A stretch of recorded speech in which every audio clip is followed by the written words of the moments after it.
Good morning students. तो आज हम करेंगे क्लास +2 का next topic that is cyclotron. Cyclotron is the very important topic. Cyclotron होता क्या है? Cyclotron is a device which is used to accelerate the positively charged particle to very high energy. ये हमारा एक ऐसा डिवाइस है जो पॉजिटिवली चार्ज्ड पार्टिकल्स को एक्सेलरेट करने के लिए यूज किया जाता है। Positively charge particle like protons, alpha particles, उनको अगर हमने एक्सेलरेट करवाना है मींस उनकी वेलोसिटी को इंक्रीज करना है हमने, तो हम साइक्लोट्रॉन का यूज करते हैं। साइक्लोट्रॉन के अंदर दो फील्ड यूज होते हैं, एक इलेक्ट्रिक फील्ड जो यहां पे हमने शो कर रखा है, these are the two electrodes which represent the electric field, और एक यहाँ पे मैग्नेटिक फील्ड। ये नॉर्थ पोल है, ये साउथ पोल है। इलेक्ट्रिक फील्ड लाइंस मूव कर रही हैं फ्रॉम नॉर्थ टू साउथ। तो जो इसका प्रिंसिपल है उसको हम देखते हैं। It is based on the fact that positively charge particles can be accelerated to sufficiently high energy with the help of smaller electric field by using magnetic field। हमने कुछ इस तरह इलेक्ट्रिक फील्ड और मैग्नेटिक फील्ड अप्लाई किए हैं ताकि जो positively charge particle है उनको हम एक्सेलरेट कर सकें to the sufficiently high energy. Means उनको हमने एनर्जी प्रोवाइड करनी है ताकि उनकी स्पीड इंक्रीज हो जाए। तो इस प्रिंसिपल पे ये बेस्ड है। अब बात रहेगी जो हमने दो फील्ड लगाए हैं, एक इलेक्ट्रिक फील्ड है और एक मैग्नेटिक फील्ड है, उनका काम क्या है इसके अंदर। जो इलेक्ट्रिक फील्ड है वो तो पॉजिटिवली चार्ज पार्टिकल को एक्सेलरेट करता है। Electric field accelerate the charge particles and magnetic field provide the necessary centripetal force. अब जो पॉजिटिवली चार्ज पार्टिकल हैं उनको सेंट्रीपिटल फोर्स की क्या जरूरत। जो पॉजिटिवली चार्ज पार्टिकल होते हैं ये यहां पे हमने कंस्ट्रक्शन दिखा रखी है साइक्लोट्रॉन की। साइक्लोट्रॉन के अंदर दो डी शेप्ड डीज लगी होती हैं जिनको हम डीज बोलते हैं। दीज आर द टू डीज जिसको हमने D1 और D2 से रिप्रेजेंट किया है। ये डी शेप्ड है इसीलिए इनको डीज बोला जाता है। And there is a small gap between the two डीज।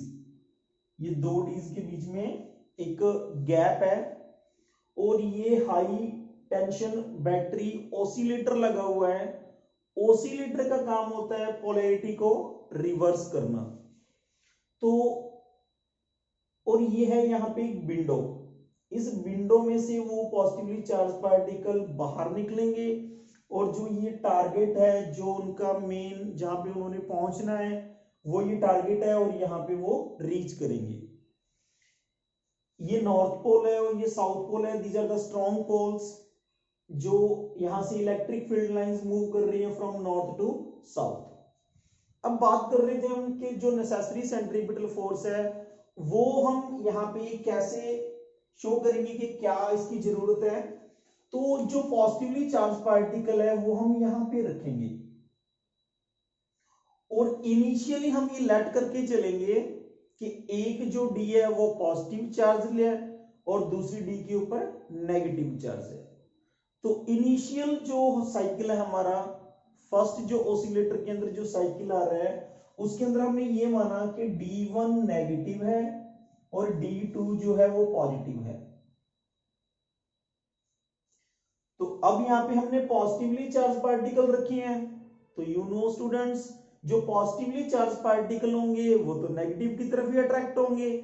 तो यहां पे क्या हुआ, जो ये पॉजिटिवली चार्ज पार्टिकल थे ये मूव कर गए टुवर्ड द D1।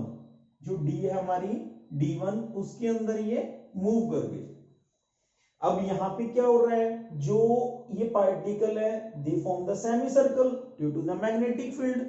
मींस कि वो एक रोटेशन कंप्लीट करेंगे बट हाफ रोटेशन कंप्लीट करेंगे।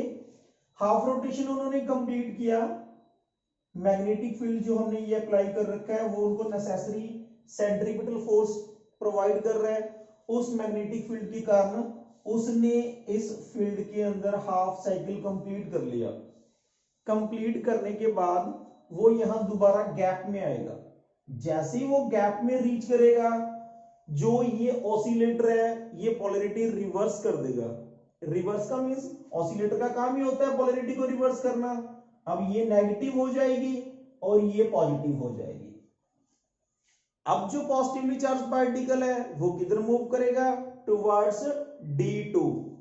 अब वो D2 में मूव करेगा बट विद हायर वेलोसिटी, क्योंकि हम उसको एक्सेलरेट करवा रहे हैं, उसकी वेलोसिटी इंक्रीज हो गई, उसकी वेलोसिटी इंक्रीज हो गई। अब तो वो इसके अंदर एंटर किया और अगेन उसने एक सेमी सर्कल फॉर्म किया but of greater radius. Velocity increase हो रही है, उसकी टाइम पीरियड कांस्टेंट होगा तो डिस्टेंस जो है वो अपने आप ही इंक्रीज हो जाएगी। तो उसने एक सेमी सर्कल फॉर्म किया but of greater radius. Greater radius का सेमी सर्कल फॉर्म करने के बाद वो अगेन यहां गैप में रीच करेगा। जैसे ही वो गैप में रीच करेगा, polarity again reverse, it becomes negative and it becomes positive. तो वो दोबारा D1 के अंदर जाएगा। अब D1 के अंदर जैसे ही वो एंटर करेगा तो उसकी वेलोसिटी और इंक्रीज हो जाएगी। अगर वेलोसिटी इंक्रीज होगी तो वो अगेन एक सेमी सर्कल फॉर्म करेगा but of greater radius and so on, this process continues. वो लगातार जो है उसकी वेलोसिटी इंक्रीज होती रहेगी। जैसे जैसे वेलोसिटी इंक्रीज होगी वैसे वैसे उसका सर्कुलर पाथ भी इंक्रीज होता जाएगा। अब सर्कुलर पाथ इंक्रीज हो रहा है और लास्ट में जब वो एक लॉन्गेस्ट रेडियस का पाथ कवर करेगा तो ये इलेक्ट्रिक फील्ड के अंदर से होके ये विंडो जो लगी हुई है, इस विंडो में से वो पॉजिटिवली चार्ज पार्टिकल इजेक्ट हो जाएगा। इजेक्ट होने के बाद वो टारगेट के ऊपर स्ट्राइक करेगा। तो ये टारगेट है।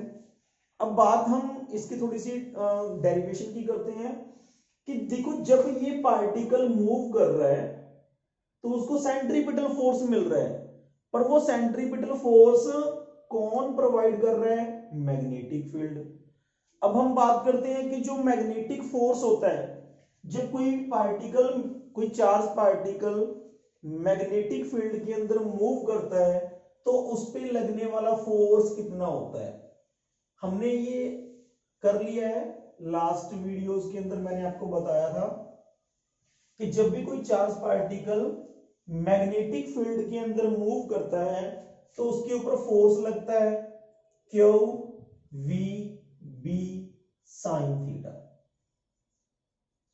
बट यहां पे हम बात करते हैं साइन थीटा की। जो ये डीज हैं वो बिल्कुल ऐसे रखी हुई हैं और मैग्नेटिक फील्ड लाइंस परपेंडिकुलरली इसके अंदर से पास कर रही हैं। तो यहाँ पे जो थीटा बनेगा, थीटा की वैल्यू होगी यहाँ पे 90 और तो फोर्स हो गया हमारे पास Q V B। बट अभी अभी बताया मैंने आपको कि जो मैग्नेटिक फील्ड है वो सेंट्रीपिटल फोर्स प्रोवाइड कर रहा है। इस मैग्नेटिक फील्ड के कारण ही उनको सेंट्रीपिटल फोर्स मिल रहा है। तो ये मैग्नेटिक फील्ड जो है ये उनको क्या प्रोवाइड कर रहा है, सेंट्रीपिटल फोर्स प्रोवाइड कर रहा है। where v is the velocity of particle and r is the radius of d's। Okay, तो यहां से अगर हम देखें तो क्या बनेगा हमारे पास, this is QVB is equal to mv² over r। v के साथ v कैंसिल हो गया, हमारे पास क्या बना, हमारे पास कुछ ऐसे नजर आएगा v is equal to Q R B over m। यही नजर आ रहा है हमें, v की वैल्यू आ गई Q R B over m। m इधर आके डिवाइड हो गया, r इधर आके मल्टी हो गया, Q R B over m। अगर यहां से अगर हम देखें तो यहां से हमारे पास क्या आ रहा है, Q कांस्टेंट है, पॉजिटिवली चार्ज पार्टिकल, प्रोटॉन ले लो अल्फा पार्टिकल ले लो, दोनों के लिए Q की वैल्यू कांस्टेंट। जो पार्टिकल हमने चूज कर लिया उसका मास भी कांस्टेंट और जो मैग्नेटिक फील्ड हमने अप्लाई कर दिया वो भी कांस्टेंट। तो यहां से अगर हम देखें तो V is directly proportional to R, ये मिल रहा है हमें, V is directly proportional to R। यानी कि जैसे जैसे उस पार्टिकल की वेलोसिटी इंक्रीज होगी वैसे वैसे ये जो सेमी सर्कल है वो भी इंक्रीज होता रहेगा, क्योंकि यहाँ पे टाइम पीरियड जो है वो कांस्टेंट आएगा। अब बात कर लेते हैं टाइम पीरियड की। हमने ये देख लिया वेलोसिटी जो है वो रेडियस के डायरेक्टली प्रोपोर्शनल है। इसके साथ ही बात कर लेते हैं हम टाइम पीरियड की, कि जो टाइम पीरियड होगा, टाइम पीरियड की बात करें हम, तो टाइम पीरियड होता है, ये सेमी सर्कल फॉर्म कर रहा है या एक कंप्लीट साइकिल फॉर्म कर रहा है, तो टाइम जो टी होता है, टी होता है distance upon velocity, distance upon velocity. Distance कितना कवर कर रहा है, 2 पाई आर। वेलोसिटी कितनी से मूव कर रहा है, v से। अभी हमने क्या किया, v की वैल्यू निकाली है, तो t की वैल्यू यहाँ पे पुट, v की वैल्यू पुट कर दो। v की वैल्यू कितनी आएगी, 2 पाई आर, और v की वैल्यू कितनी है, QRB इंटू एम, ऊपर चला जाएगा, r के साथ r कैंसल, तो ये बनेगा हमारे पास t is equal to 2 pi m over QB। These all are constant, so time period जो रहेगा पार्टिकल का वो कांस्टेंट रहेगा। अगर वो स्मॉल सर्कल 1 सेकंड में कंप्लीट करता है तो वो लार्जर सर्कल भी 1 ही मिनट के अंदर या 1 ही सेकंड के अंदर कंप्लीट करेगा, क्योंकि टाइम पीरियड कांस्टेंट है।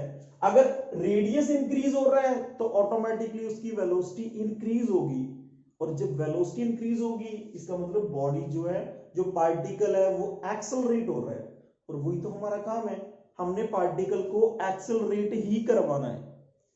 तो ये डीज है, डीज के अंदर हमने पार्टिकल रखा, उसको एक्सेलरेट करवा दिया। अब बात हम करते हैं काइनेटिक एनर्जी।